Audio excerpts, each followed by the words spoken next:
Gostaria que você abrisse a sua Bíblia, por gentileza, Efésios, capítulo de número 2. Nós vamos falar sobre unidos em Deus mediante a cruz de Cristo. Efésios, capítulo 2. De manhã nós falamos do versículo 1 até o versículo 10. E agora eu quero falar do versículo 11 até o versículo 22.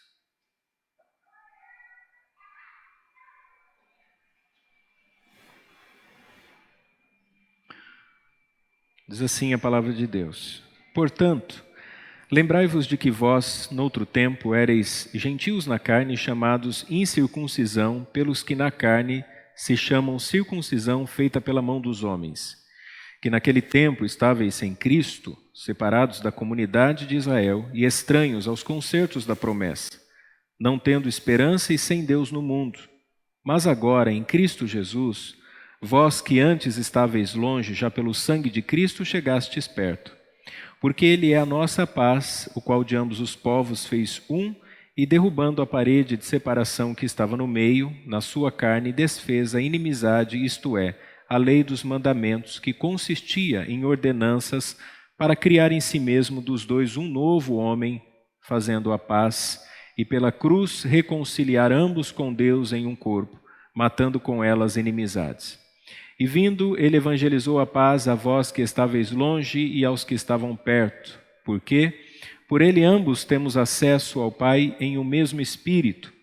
Assim que já não sois estrangeiros nem forasteiros, mas concidadãos dos santos e da família de Deus, edificados sobre o fundamento dos apóstolos e dos profetas, de que Jesus Cristo é a principal pedra da esquina, no qual todo edifício bem ajustado cresce para o templo santo no Senhor, no qual também vós juntamente sois edificados para a morada de Deus no Espírito. Vamos orar? Pai, nós estamos mais uma vez diante da Tua palavra, pedimos ao Senhor graça, sabedoria, compreensão das Escrituras, para que possamos aplicá-la na nossa vida, vivendo de uma maneira santa e temente ao Senhor. É o que nós te pedimos em nome de Jesus. Amém. Meus irmãos, uma das maiores dificuldades que nós temos para a convivência é a adaptação, tendo em vista nossas diferentes formações. Não é fácil se relacionar com pessoas que pensam de maneira diferente da nossa, que têm costumes diferentes, que têm uma educação diferente, que viveram épocas diferentes, que viveram experiências diferentes, que têm crenças diferentes, que vieram de religiões diferentes. A convivência em comunidade sempre foi um desafio para a igreja, por diversas razões, dentre as quais eu citei algumas delas. Esse texto, especificamente, o apóstolo Paulo está fazendo uma observação. Havia aquele pensamento de que algumas pessoas, por não terem nascido judeus, essas pessoas não gozavam dos mesmos privilégios que os judeus. Por quê? Porque essas pessoas não eram circuncidadas. Esses homens não haviam passado pelo ritual da circuncisão. Mesmo após a conversão ao cristianismo, um gentil, quando se convertia já ao cristianismo, ele não passava pelo rito da circuncisão.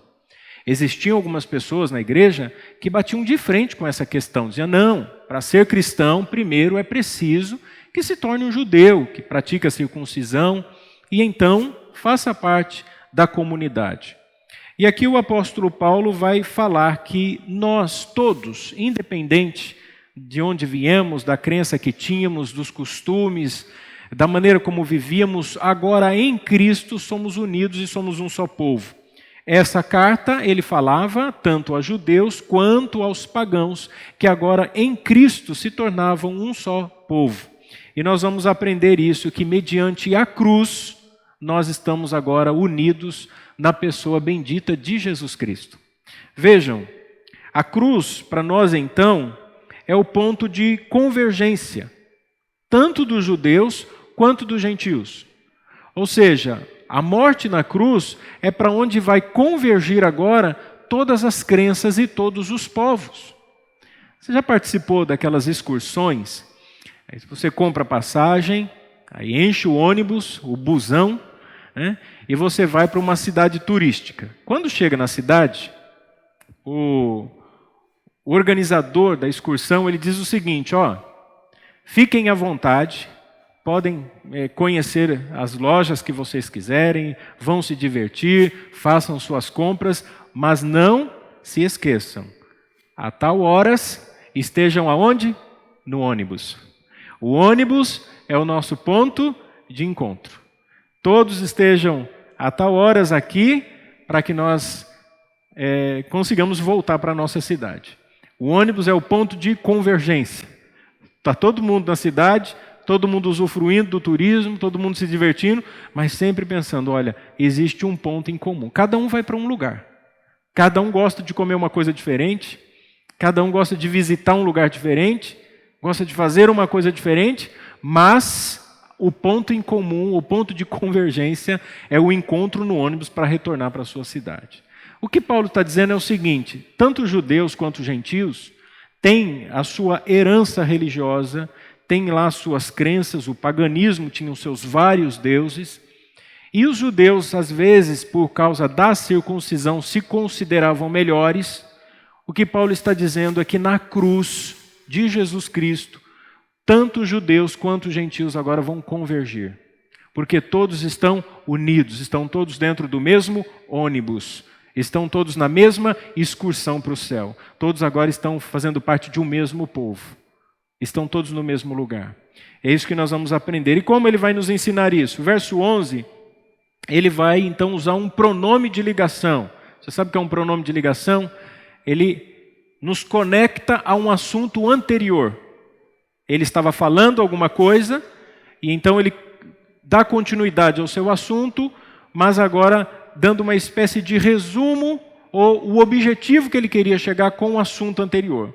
Então veja, se de manhã ele falou que Deus nos deu vida, e nós estávamos mortos em nossos pecados e delitos, diz que ele fez isso para mostrar nos séculos vindouros as abundantes riquezas da sua graça, diz que nós somos salvos pela graça de Deus, mediante a fé, que isso não vem de vós, é um dom de Deus, não vem das obras para que ninguém se glorie, e ele vai dizer assim, portanto, ou seja, por causa de tudo isso, agora lembrai-vos de que vós, noutro tempo, éreis gentios na carne. Ele está dizendo aos seus leitores, lembrem-se, vocês não tinham conhecimento da palavra de Deus. Vocês sequer faziam parte da aliança do povo hebreu. Vocês não eram circuncidados na carne, vocês não tinham ritual. A circuncisão era o ritual que Deus pediu a Abraão, era o sinal da aliança. Então todos os homens deveriam ser circuncidados. Os gentios que haviam se convertido ao cristianismo, eles nunca tinham passado pela circuncisão. E Paulo está dizendo, lembrai-vos de que vós, noutro tempo, éreis gentios na carne. Agora o 11 ainda. E chamados incircuncisão pelos que na carne se chama circuncisão feita pelas mãos dos homens. Paulo está dizendo assim, lembrem-se, os judeus não consideravam vocês irmãos. Por quê? Porque os judeus foram circuncidados. Os judeus eram os circuncidados, ou feito, o que se chama circuncisão, feito pela mão dos homens. Sinal de uma aliança visível. Vocês não. Vocês são incircuncisos. Vocês não tinham essa aliança. E eu acho que aqui nessa noite também não tem ninguém que é judeu. Ninguém diz assim, ó, pastor, eu fui circuncidado porque eu sou descendente de uma tribo judaica. Meu nome é Luiz e Joseph. Acho que não tem ninguém aqui. Talvez tenha alguém na linhagem, na sua família, tenha um descendente judeu, mas essa palavra nos remonta a essa ideia. Eu também não tinha essa aliança visível. Eu nunca passei por um ritual desses. Então, ele diz, verso 12, que naquele tempo estáveis sem Cristo. Antes de Deus dar aliança aos gentios, através de Jesus, não havia nenhuma aliança para eles. Havia aliança para os hebreus, aliança da circuncisão, havia um sinal visível, Mas para os gentios não.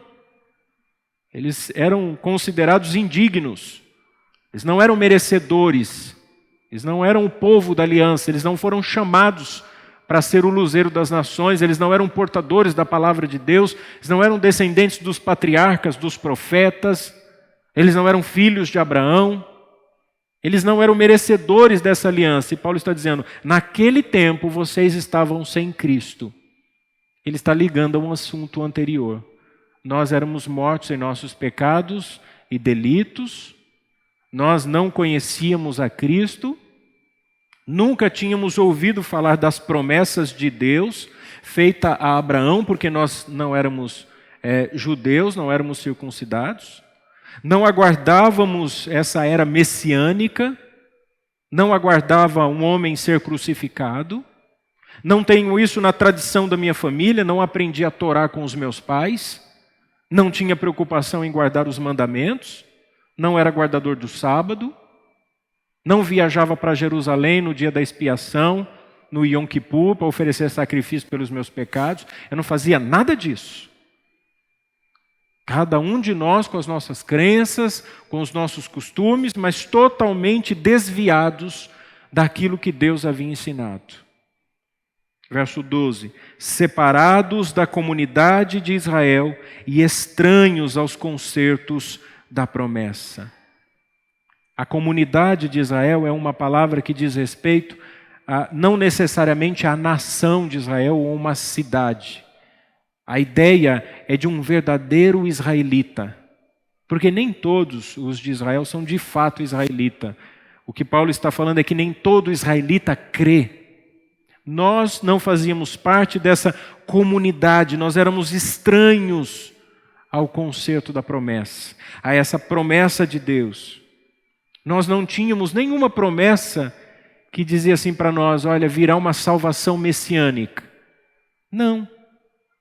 Quando Deus abriu os nossos olhos, quando Deus nos deu vida, Ele nos fez entender que Cristo é o nosso Salvador. Mas nós não tínhamos isso por herança, por tradição, por religiosidade, pela família. Nós não tínhamos isso. Mas o Senhor nos chamou, verso 12, não tendo esperança e sem Deus no mundo. Era assim que nós vivíamos, alienados de Deus, distantes da vontade de Deus, distantes dos propósitos de Deus, errantes pelos caminhos tortuosos, buscando satisfazer os nossos próprios desejos, as nossas vontades, sem qualquer perspectiva, sem qualquer esperança. Mas agora, hoje, fresquinho, neste momento, enquanto eu, Paulo, escrevo a vocês, verso 13, ele vai mostrar o contraste entre a antiga condição e a nova condição que nós temos em Cristo. Se antes nós estávamos mortos, agora nós estamos vivos. Ele contrasta o passado com o presente. Olha, se antes vocês viviam sob condenação, agora, neste momento, fresquinho, verso 13, em Cristo Jesus, sempre convergindo para Jesus, vós que antes estáveis longe, já pelo sangue de Cristo chegastes perto. Vós que antes estáveis longe. A ideia de buscar aquele que estava longe e trazer para perto de si. Isso aqui é um termo técnico usado pelos judeus quando eles aceitavam um estrangeiro que se convertia ao judaísmo. A Bíblia chama essa pessoa de prosélito. Prosélito é quando alguém se converte à religião judaica. Era um estrangeiro que estava vivendo entre os hebreus e então ele se convertia ao judaísmo. E quem já viveu a experiência de ser estrangeiro, sabe o quanto isso é ruim, né? Você já teve a experiência de viajar para um país, você não é considerado como igual, porque você é de fora. Você fala diferente, às vezes você não fala o idioma, você não é nativo dali. As pessoas que costumam ir para países de primeiro mundo, se não vão a mando de uma empresa, já porque já tem uma posição, geralmente vão ocupar profissões e cargos inferiores. geralmente trabalho que os daquele país não quer fazer. Ele não goza dos mesmos privilégios. Nos Estados Unidos chama green card, né? Quando você mora lá um determinado tempo e você ganha o direito de ser cidadão americano. Mas é muito difícil, muito difícil. Mas com a política internacional agora acirrada do jeito que está, né? E a pessoa ela não tem direito de votar, geralmente não consegue comprar uma casa ou financiamento. Ela enfrenta várias restrições. A própria convivência social é diferente. Por isso que brasileiros, quando vão para um outro país, eles procuram comunidades de brasileiros para se relacionar, como diz o presbítero William, como nós gostamos de nos relacionar, de estar entre os nossos iguais. E os estrangeiros que se convertiam, eles tinham algumas restrições. Mesmo sendo trazidos para perto, olha, você não pode fazer isso, fazer aquilo, você tem que manter uma certa distância. E também tem uma expressão profética em Isaías, capítulo 57, versículo 19, que diz assim: eu crio os frutos dos lábios, paz, paz para os que estão longe e para os que estão perto, diz o Senhor, eu os sararei. Talvez Paulo estivesse escrevendo aqui essa referência, lembrando da profecia de Isaías, dizendo, olha, Deus chamou vocês que estavam longe para vir conviver com os que estão perto. Porque é isso que significa. No contexto do profeta Isaías, estar longe eram os judeus que estavam dispersos em outros lugares, que precisavam vir para Jerusalém, que eram os judeus que estavam perto de Jerusalém, o lugar onde tinha um templo, o lugar da adoração. Numa visão messiânica, o que o profeta Isaías está dizendo é que Deus chamou os que estão longe. Nós estávamos tão longe da verdade de Deus. Nunca ouvi dizer na minha família de alguém que estudou a Torá. Nunca. Imagina, descendente de baiano, nascido no sertão, Euclides da Cunha.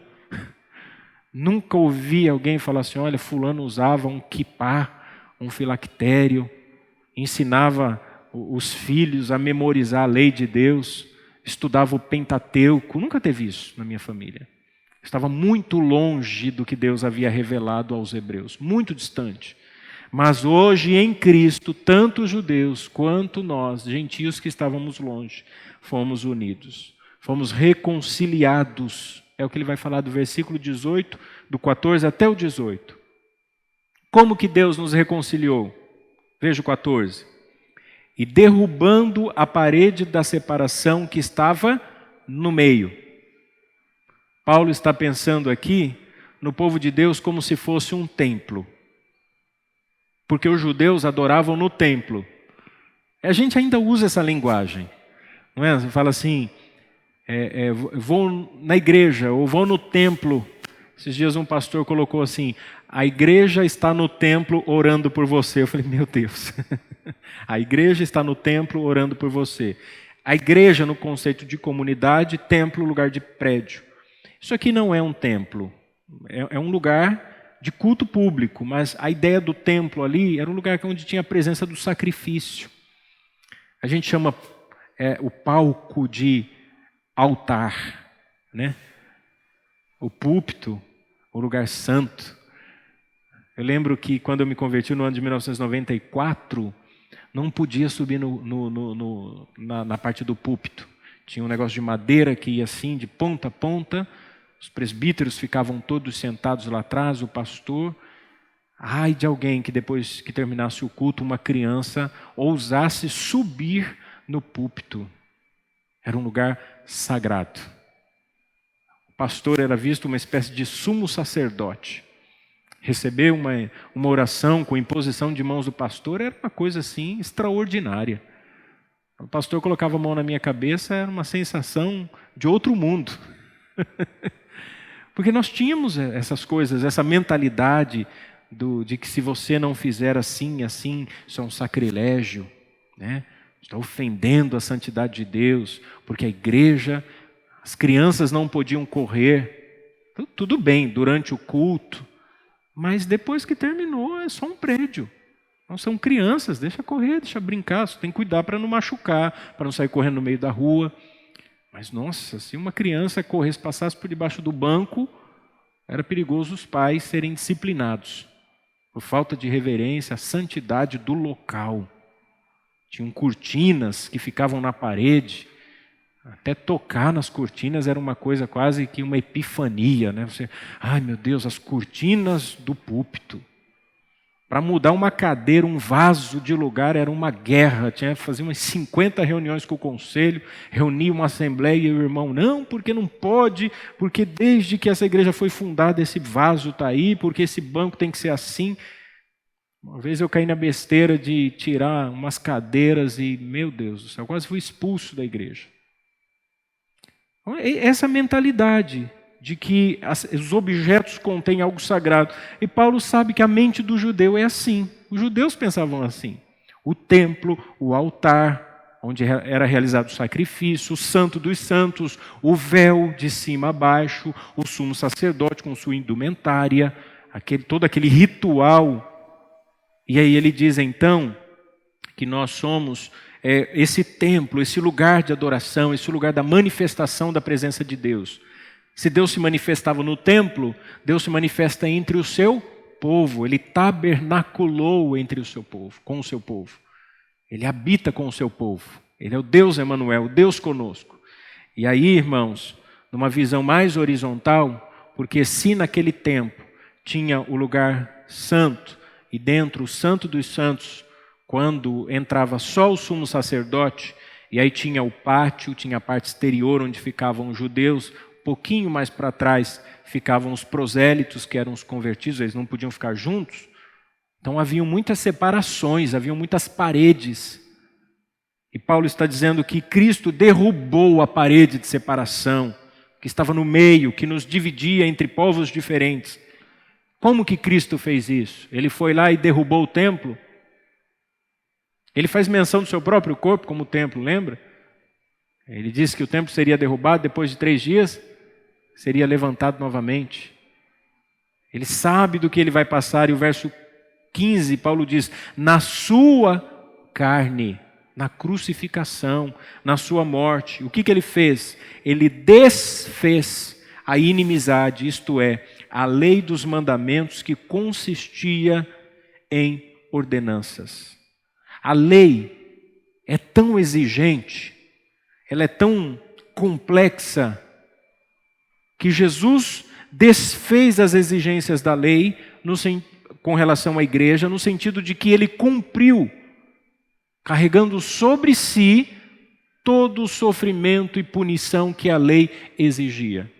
Se Jesus não tivesse morrido na cruz, nós não teríamos o privilégio de cultuá-lo, de servir a Deus, de estar na presença de Deus. Essa inimizade que nós tínhamos foi desfeita com a morte na cruz. Verso 15 e o 16. Para criar em si mesmo, dos dois, um novo homem, fazendo a paz, e pela cruz reconciliar ambos com Deus em um corpo, matando com ela as inimizades. Então Jesus ele se tornou o representante. Quando ele morreu na cruz, ele se torna o representante da igreja. Ele é o nosso representante. Lembra que eu disse de manhã? Ou você está pendurado no cinturão de Adão, ou você está pendurado no cinturão de Jesus. Adão é o representante da humanidade. Então, quando Adão pecou, toda a humanidade ficou debaixo de maldição e sujeita à morte. E todos nascem pecadores, alienados de Deus, distantes de Deus. Desse povo, dessa humanidade de Adão, Deus elegeu em Cristo alguns para ter um novo representante. Então Cristo toma dessa humanidade morta e caída a igreja. Então nós estamos agora em Cristo, Ele é o nosso representante, Ele é o meu cabeça, Ele é o cabeça da igreja. Deus me aceita por causa do representante. Por causa do que Cristo fez, esse novo homem fazendo a paz e pela cruz, ele reconciliou com Deus em um corpo, matando com elas inimizades. Veja, irmãos, que coisa interessante. Por isso que Paulo vai recapitular aqui no versículo 17 e 18, a citação de Isaías 57 e 19. Ele vai relembrar isso. Versículo 17: E, vindo, ele evangelizou a paz a vós que estáveis longe e aos que estavam perto. Paulo entende que Jesus cumpre a profecia de Isaías. Então Isaías é um profeta messiânico, ele fala sobre o Messias. Então Jesus, ele evangelizou a paz a vós que estáveis longe. Então, como eu não vim da descendência dos hebreus, como eu nunca tinha ouvido falar das promessas de Deus aos profetas, aos patriarcas, Deus me evangelizou através de Cristo. Cristo é o missionário de Deus. Ele veio anunciar o caminho da salvação. Jesus me alcançou. Jesus me conduziu a Deus. Eu que estava longe, não só os que estavam longe, mas também os que estavam perto. Verso 18: Porque por ele ambos temos acesso ao Pai em um mesmo Espírito. Aqui ele vai fazer uma metáfora ao dia da expiação. Se antes as pessoas precisavam do sumo sacerdote, só pelo sumo sacerdote é que o sacrifício poderia ser oferecido. Um judeu não poderia, ele mesmo, pegar lá o novilho, ir no templo, imolar o novilho e oferecer a Deus o sacrifício. Ele não podia fazer isso. Ele precisava apresentar o animal. Os sacerdotes iam avaliar o animal. Esse é o seu melhor? É a primícia do seu rebanho? É o melhor que você pode oferecer? Via se o animal estava com defeito, se o animal era apto para o sacrifício. Lembra quando Jesus entrou no templo e estava apinhado de gente em Jerusalém? Era a época do Yom Kippur. Jesus fez uma azorrague, né? Pegou uma azorrague, um chicote romano, virou a mesa dos cambistas e falou: vocês transformaram a casa do meu pai, que é a casa de oração, em um covil de ladrões. Por que Jesus disse isso? Porque naquela época haviam avaliações. Os cambistas faziam a troca do dinheiro. Então vinham pessoas de diversas nacionalidades. Chegavam lá, traziam dinheiro da sua terra. E aí precisava fazer o câmbio, precisava fazer a troca. E eles ganhavam em cima disso. Então, chegava lá um prosélito, um judeu, um brasileiro que se converteu ao judaísmo. Ele vai lá com o seu real e fala assim: precisa mudar, para você, precisa fazer a troca do seu dinheiro. Aí você tem que pagar o câmbio. Existe uma fração aí que eles ganhavam. Ou quando não, tinha a avaliação do animal. Então o pobre não tinha condições de levar um novilho, ele levava, por exemplo, o pombinho, uma rolinha, e aí eles olhavam lá: esse animal aqui, mas tem um outro aqui, que se você quiser comprar, esse aqui serve para o sacrifício. Então eles abusavam disso, fazendo negócios, enganando as pessoas, roubando. Jesus ficou revoltado com aquilo. Vocês transformaram a casa de meu pai em um covil de ladrões. E é interessante, porque João Batista, quando profetizou a vinda de Cristo, ele não fez isso no templo. O templo, que deveria ser o lugar da adoração, não tinha a voz profética de Deus. João Batista estava no deserto. No deserto. Interessante, né? Como Deus preserva. E João Batista é, por descendência, o que tinha direito de ser o sacerdote. Então Deus continua mantendo e velando pela sua palavra. E o apóstolo Paulo entende que agora, através de Jesus, temos acesso ao Pai em um mesmo Espírito. Paulo vai fazer a mesma coisa que ele fez no comecinho. Deus Pai, Deus Filho, Deus Espírito Santo.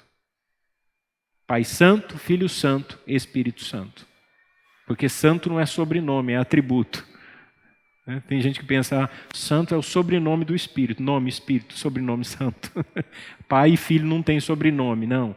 A santidade é santo, santo e santo. Deus, Pai Santo, Filho Santo e Espírito Santo. 3 vezes santo. E através de Cristo e no mesmo Espírito, agora nós somos um só povo. Por fim, irmãos, nós temos então a imagem da glória de Deus em Cristo Jesus, verso 19 ao 22. Assim, 19, assim que já não sois estrangeiros, nem forasteiros, mas concidadãos dos santos e da família de Deus. Não é pelo fato de vocês não terem sido circuncidados que vocês não fazem parte da família de Deus. Agora, vocês são uma só família. Vocês não são mais estrangeiros. Olha aí, vocês ganharam o green card para participar do reino. Vocês foram aceitos. Vocês não são forasteiros. Não temam, não precisa ficar fugindo. Vocês são concidadãos, ou seja, nós vivemos todos no mesmo reino. E tem mais, não só de maneira muito coletiva, mas agora mais enxuta, mais afetiva. Vocês são a família de Deus. Por isso que eu te chamo de irmão. A paz do Senhor, meu irmão. Nós somos irmãos em Cristo. Nós somos feitos a família de Deus. Paulo usa a metáfora da cidade de Jerusalém, usa a metáfora do templo, e ele diz, olha, agora nós, o povo de Deus, a igreja de Deus, nós somos o corpo, ele é o cabeça.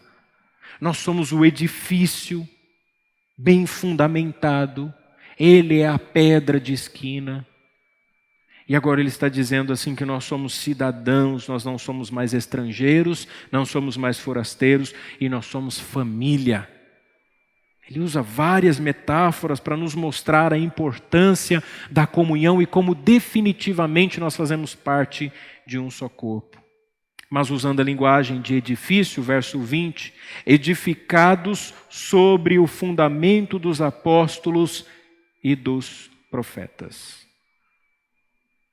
Aquele povo entendia que o cumprimento das promessas estavam baseado naquilo que os profetas disseram.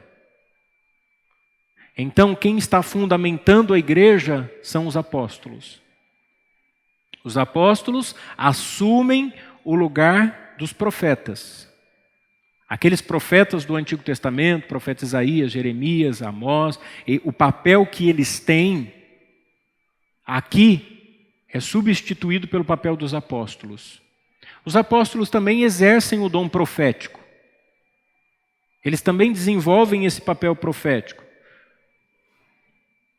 No capítulo 3, no versículo 5, quando nós chegarmos lá, vai dizer assim: o qual noutros séculos não foi manifestado aos filhos dos homens, como agora tem sido revelado pelo Espírito aos seus santos apóstolos e profetas. Não está separando categoria, ele está dizendo que o apóstolo é também um profeta, porque ele fundamenta com a palavra. Quantas vezes o apóstolo Paulo ele diz assim: Deus me revelou esse mistério que eu estou explicando para vocês? Por que Paulo faz isso? Porque ele é apóstolo. Eu não posso chegar e falar, irmãos, Deus me revelou aqui uma nova palavra. Eu não tenho essa autoridade. Os apóstolos, eles fundamentam a igreja. É por isso que nós temos o tema desse ano, Atos 2:42. E perseveravam unânime na doutrina dos apóstolos. A igreja está fundamentada, o edifício está sólido e bem construído, se o fundamento, o alicerce, for a doutrina dos apóstolos e dos profetas. Então é o que os profetas deixaram e os apóstolos, eles ratificaram. Eles reafirmaram e explicaram para a igreja. Quando o cânon bíblico fechou, eles tinham já a conclusão das revelações. Não tem mais nova revelação. Se alguém aparecer para você com outra revelação, mesmo que seja um anjo do céu, que seja anátema, disse o apóstolo. Esse tal está condenado. Todas as seitas que existem pelo mundo se baseiam numa nova revelação. Você percebeu isso? Todas as seitas, elas estão fundamentadas não na doutrina dos apóstolos, mas numa nova revelação, porque Deus falou alguma coisa nova, ou porque ele teve um novo entendimento, uma nova compreensão. Isso é muito perigoso. O que nós precisamos é da palavra de Deus, do que Deus nos diz. Versículo 21 e 22, para concluir. No qual todo o edifício, bem ajustado, cresce para o templo santo no Senhor, no qual também vós juntamente sois edificados para a morada de Deus no Espírito. Boa parte dos judeus, eles esperavam a reconstrução do templo. a grandiosidade, a suntuosidade do templo, o lugar da adoração. Eles aguardavam com ansiedade. Paulo está dizendo, olha, o fundamento do templo não são esses tijolos, essas grandes pedras. O fundamento é a profecia. Os profetas, os santos profetas e os santos apóstolos estão fundamentando. O edifício é a igreja. É uma metáfora. Não é mais um lugar físico. Lembra de Jesus com a mulher samaritana? Ela estava preocupada. Senhor, eu vejo que o Senhor é profeta, então me explica uma coisa. Aonde é o lugar correto de adoração? É lá no templo em Jerusalém ou é no monte em Gerizim onde os samaritanos adoram? Ele diz, olha mulher, já chegou a hora em que os verdadeiros adoradores adorarão o Pai em espírito e em verdade. Não está preocupado com a estrutura. Nós, a igreja, um edifício bem ajustado, tijolinho por tijolinho. Eu lembro quando o Edson estava erguendo as paredes dessa igreja, e eu ficava brincando, né? Eu falei assim, mas Edson, você é muito cuidadoso, colocava o cimento, colocava o tijolo, a linha, e com tanto carinho para a parede ficar retinha. Eu falei, mas depois vai chapiscar e vai rebocar. Ele falou, não, mas quanto mais certa tiver a parede, mais facilita para rebocar depois. Então, Paulo está dizendo assim que esse edifício está bem ajustado. As ferragens estão bem amarradas, e aí ele cresce, ele vai levantando, tem a persinta, né? Você vai levantando com segurança e cresce para templo santo no Senhor. A igreja é o lugar da adoração. Mesmo que um dia a gente não tenha mais esse lugar aqui físico, esse espaço de culto, a igreja continua. Onde nós nos reunirmos, o edifício do Senhor ali está e ali ele se manifesta. Ali é o lugar da adoração. Em países perseguidos como a Síria, como o Iraque, como outros que serão apresentados até o final do ano para a intercessão missionária, a igreja está lá. 41 milhões de habitantes no Iraque e 175 mil professam o cristianismo. Isso aqui é uma coisinha de nada perto da quantidade populacional daquele país. Mas pode ter certeza que esses irmãos, quando se reúnem, eles não têm uma igreja como nós temos. Mas é a igreja de Jesus, é o edifício bem ajustado que cresce para o templo santo no Senhor. Portanto, meus irmãos, eu quero concluir então dizendo o seguinte, em primeiro lugar, independente das experiências que você tenha vivido, independente da sua religião, uma coisa é certa, a cruz é o único lugar onde todos nós somos iguais. Um veio do catolicismo, outro veio do espiritismo, alguns nasceram em berço evangélico. Já viu essa expressão? Nasci em berço evangélico. Primeira vez que eu ouvi, eu fiquei pensando assim, acho que tinha um berço e estava lá fabricado, fábrica evangélico, né? Ou cresceu com a convivência da igreja, outros nunca tiveram religião nenhuma, mas hoje nós somos todos iguais diante de Deus por causa de Cristo Jesus. Deus nos reconciliou consigo mesmo. Não existe nada que nós consigamos fazer em troca para reconhecer a sua grandeza ou para nos acharmos dignos. Nada. Tudo que a gente faz para que Deus veja em nós qualquer dignidade é uma afronta. Você também não precisa viver no espírito de miséria, né? De alto flagelo, né? Não precisa pegar um chicote e ficar se batendo também, né? Ó miserável, ó vida terrível. Não, nós somos justificados, nós somos filhos, nós somos amados, nós somos acolhidos. Você tem que sentir alegria. Olhar a sua pecaminosidade, mas também a justiça de Deus em Cristo Jesus. Em último lugar, irmãos, participar da comunidade é importante. Se Deus nos chamou, nós temos que participar. Quem não participa de comunidade não vive a realidade desse texto. Somente aqueles que fazem parte da comunidade, que prestam culto público, que congregam como a igreja e que entendem que esse comportamento aqui, ele ecoa para a eternidade. Que quem vai morar no céu é a igreja. Nós vamos para o céu. Então esse nosso comportamento aqui mostra que nós somos a verdadeira igreja do Senhor Jesus. Amém?